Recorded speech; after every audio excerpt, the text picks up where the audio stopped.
Universitas Diponegoro. Siapa yang tidak kenal dengan salah satu kampus bergengsi di tanah air ini? Universitas Diponegoro atau yang biasa dikenal dengan sebutan Undip berlokasi di dua tempat. Kampus Tembalang di Jalan Prof. Sudarto SH Tembalang, Kota Semarang, dan Kampus Peleburan di Jalan Peleburan Semarang Selatan, Kota Semarang. Undip berdiri pada tahun 1957, sekarang di bawah pimpinan Rektor Prof. Dr. Yos Johan Utama SH MHum. Status Undip saat ini yaitu PTNBH, Perguruan Tinggi Negeri Berbadan Hukum, terakreditasi A, terdiri dari 11 fakultas dan 1 sekolah pasca sarjana, serta 1 sekolah vokasi.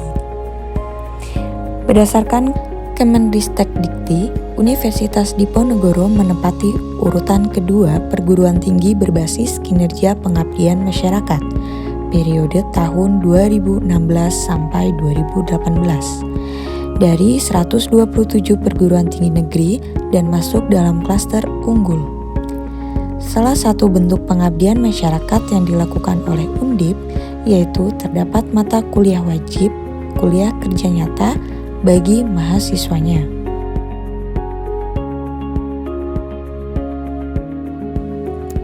Menurut Rektor Undip, KKN mahasiswa adalah suatu sarana untuk mengaplikasikan ilmu dan juga ladang beramal.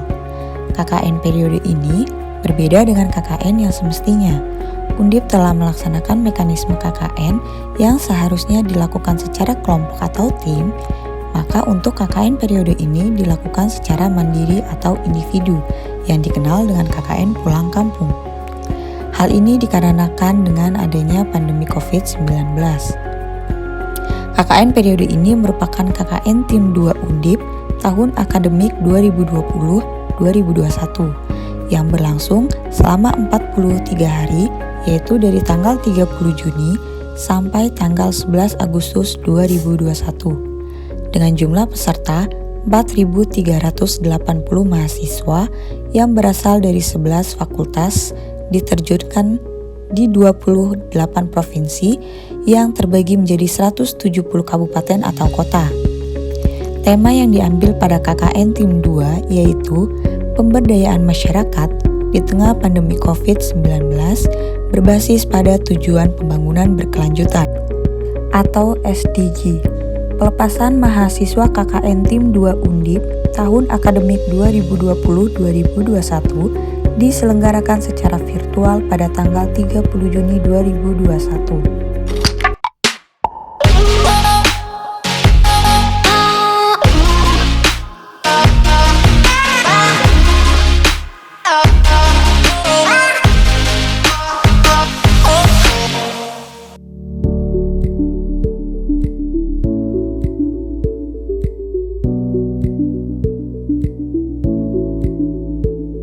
Hai, saya Anggia Melina dari Prodi Farmasi Fakultas Kedokteran. Ini kisah KKN-ku.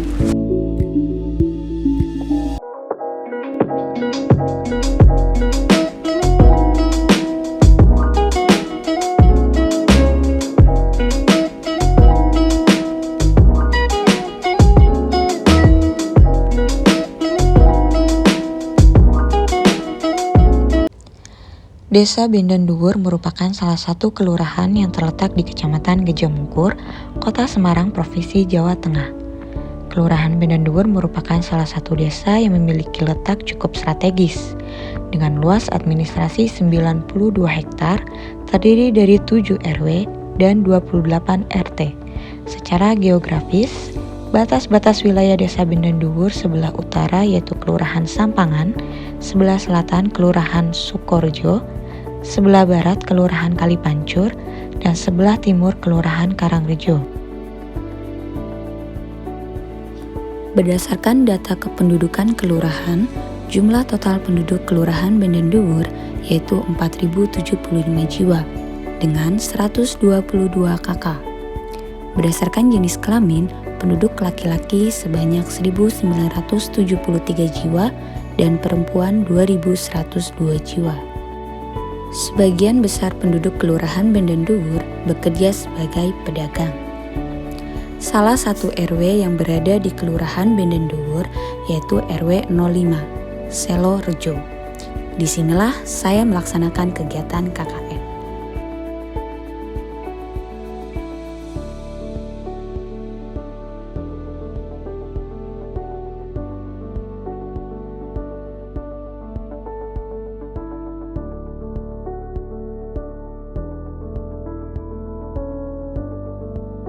Salah satu bangunan utama yang berada di RW 05 yaitu Balai RW dan Masjid At-Taubah. Tepat berada di depan Balai RW, terdapat satu sarana tempat untuk mencuci tangan yang sudah tidak berfungsi. Selain itu juga terdapat papan informasi tentang cara mencuci tangan yang benar. Seperti desa pada umumnya, pasti setiap desa mempunyai permasalahannya masing-masing. Salah satu permasalahan yang ada di RW 05 yaitu kurangnya minat masyarakat untuk mengkonsumsi suplemen kesehatan vitamin C. Terdapat alternatif alami sebagai pengganti suplemen kesehatan dengan memanfaatkan potensi desa yang dimiliki oleh RW 05.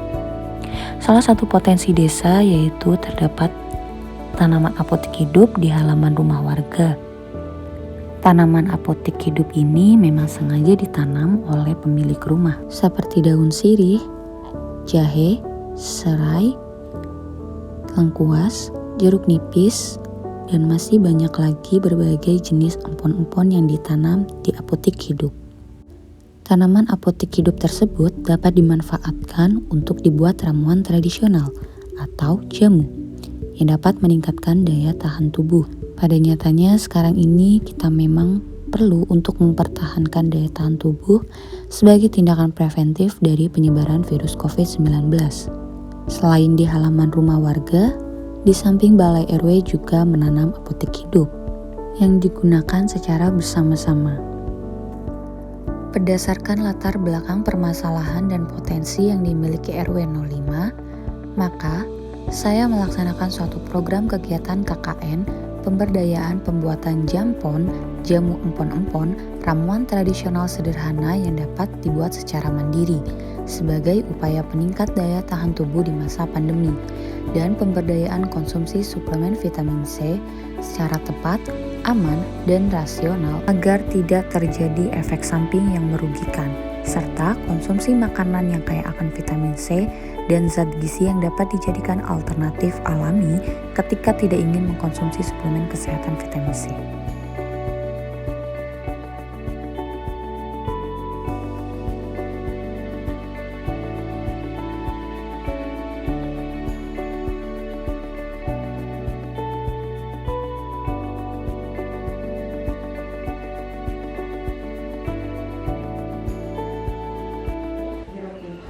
Program pertama dilaksanakan pada hari Sabtu, 17 Juli 2021 pukul 14.00 sampai 15.30 waktu Indonesia Barat di rumah Pak RW yang dihadiri oleh perwakilan warga berjumlah 5 orang dan 1 orang adalah Bu RW.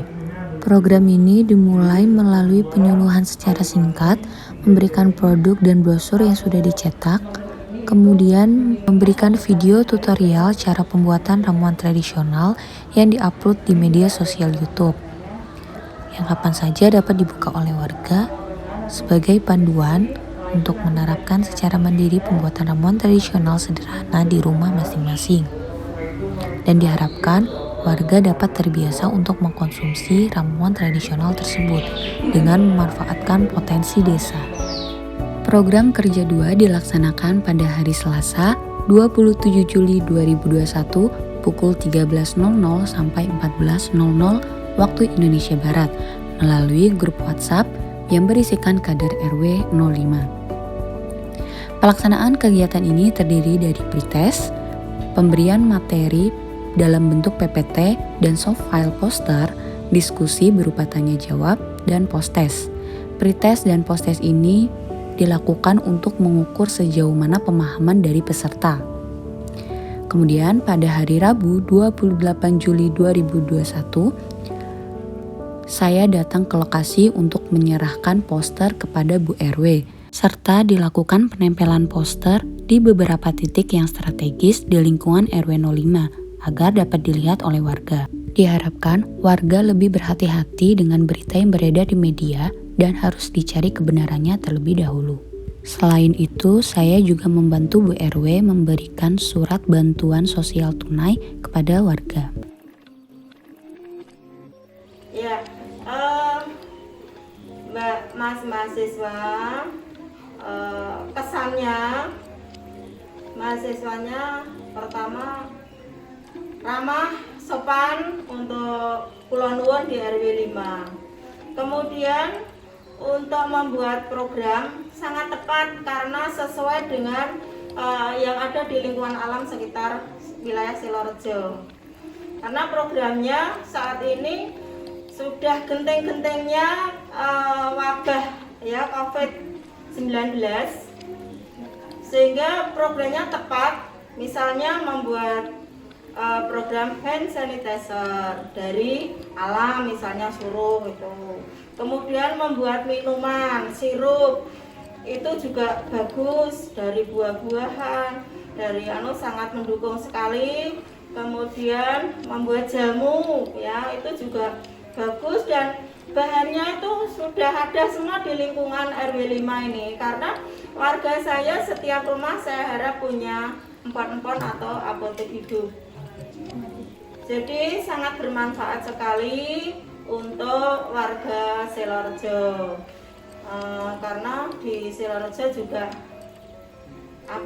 banyak yang kena COVID ya, sekitar berapa persen ya, 25%-an itu kena, sehingga pada lebih hati-hati dan berusaha untuk jangan sampai kena COVID, menjaga imun dan sebagainya. Karena pengarahan dari Mbak KKN dan Mas KKN ini untuk untuk menghindari COVID itu dan menjaga imun seperti membuat jamu dan sebagainya tadi, sehingga ibu-ibu senang sekali ya membuat dengan cara membuat video yang disukai ibu-ibu itu. Harapan dari warga Silorejo dan harapan untuk mahasiswa, tingkatkanlah prestasimu untuk mengembangkan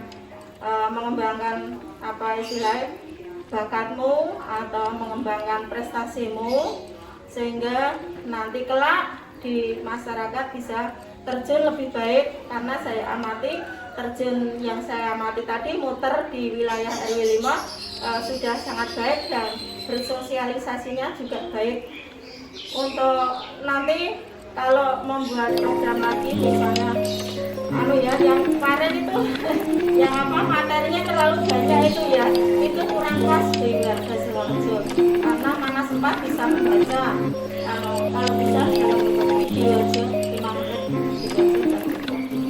kelihatannya seperti itu. Terus email jangan dicantumkan, nggak pas. Kalau email biasanya orang kantoran atau mahasiswa itu punya ya, tapi kalau ibu rumah tangga nggak punya. Punyanya terasi. Udah cukup? Terima kasih Bu. Ya.